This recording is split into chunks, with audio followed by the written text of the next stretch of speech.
Olha, existem umas histórias na Bíblia que são, uau, de cair o queixo. E a de 1 Reis capítulo 13 com certeza é uma delas. É um relato incrível de coragem, engano e consequências bem severas. E para começar, a gente já cai de cara nesse mistério. Pensa bem, por que um leão faria isso? Matar o cara, mas não comer, e ainda por cima ficar de guarda, tipo um segurança, do lado do corpo e do jumento? Isso não é normal, né? Claramente tem algo muito maior acontecendo aqui. E é exatamente aí que a gente vai chegar. A resposta para essa pergunta do leão, ela abre uma porta para a gente entender umas lições bem profundas sobre obedecer a Deus, sobre o perigo do engano e sobre como o juízo divino funciona. Bom, para a gente entender o final da história, a gente precisa voltar para o começo, né? Tudo começa com um embate de gigantes. De um lado, a autoridade de um rei. Do outro, a autoridade de Deus, representada por um profeta. Imagina a cena. O rei Jeroboão, querendo firmar o poder dele, constrói um altar novo. Um altar para idolatria. E para dar um ar de legitimidade, quem ele coloca para oficiar? Ele mesmo. E é bem nesse momento, no auge da rebeldia dele, que chega um homem de Deus, um profeta anônimo, direto de Judá, com um recado do Senhor. E a mensagem, nossa, a mensagem é de arrepiar. O profeta não fala em rodeios, ele vai direto ao ponto, falando com o altar. E a profecia é super específica. Ele diz que um dia vai nascer um descendente de Davi chamado Josias, e ele fala exatamente o que esse Josias, que nem existia ainda, ia fazer naquele altar. É uma precisão absurda. E a prova de que a mensagem era de Deus veio na hora. Jeroboão, furioso, aponta para o profeta para mandar prender ele e, pá, a mão dele seca, congela no ar. E o altar racha no meio, as cinzas se espalham. Era o sinal. Mas o mais incrível é que depois que o profeta ora, a mão do rei volta ao normal. Ou seja, Jeroboão teve uma chance claríssima de ver o poder de Deus e se arrepender ali mesmo.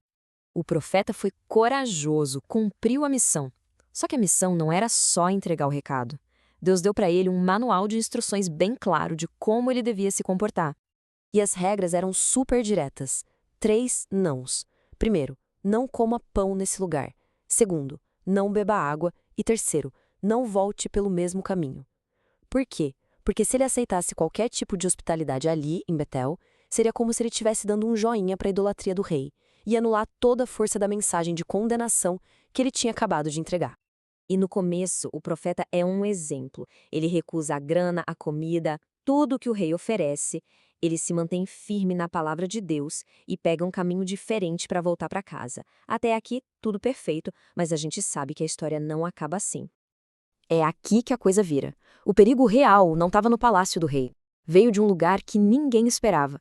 É como dizem os comentaristas, né? A primeira investida, a mais óbvia, falhou. Agora o inimigo tenta uma abordagem diferente, mais sutil. O homem de Deus está lá, descansando debaixo de uma árvore, achando que o pior já passou. E é nesse momento de relaxamento que aparece um outro profeta, um profeta mais velho que morava ali em Betel, e faz exatamente o mesmo convite que o rei tinha feito. Vem comer na minha casa. E olha só que interessante, a mensagem do velho profeta é uma cópia invertida da ordem de Deus. É uma falsificação, na cara dura. Deus disse não coma, não beba.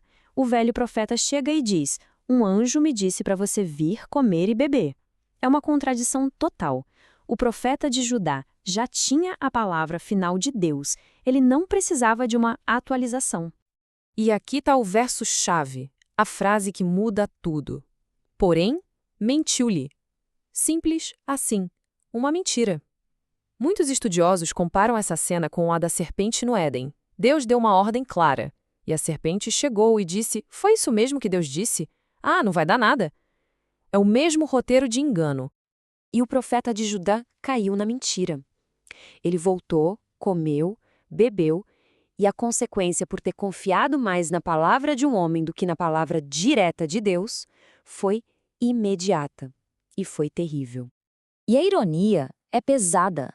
Lá na mesa, o mesmo profeta que mentiu é usado por Deus para dar uma profecia de verdade. Ele olha para o homem de Deus e diz, seu corpo não vai ser enterrado no túmulo dos seus pais. Naquela cultura, isso era uma desonra gigantesca, uma tragédia. Agora, para a gente entender a cena final, a gente tem que sacar o simbolismo. Na Bíblia, um leão não é só um bicho feroz. Muitas vezes ele é um instrumento do juízo de Deus, um executor da sua sentença. E isso nos leva de volta para o começo. O homem de Deus está na estrada e é morto por um leão. Mas o comportamento do leão é o que prova tudo. Ele não come o corpo. Ele não ataca o jumento. Ele simplesmente fica ali, parado, de guarda. Esse era o sinal para qualquer um que passasse. Isso aqui não foi um acidente, não foi um ataque animal qualquer.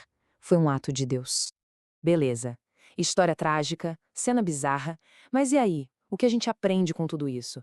A história é, no fundo, uma aula magna sobre obediência. Vamos resumir os pontos principais. Primeiro, a palavra que Deus fala diretamente para a gente é a autoridade máxima.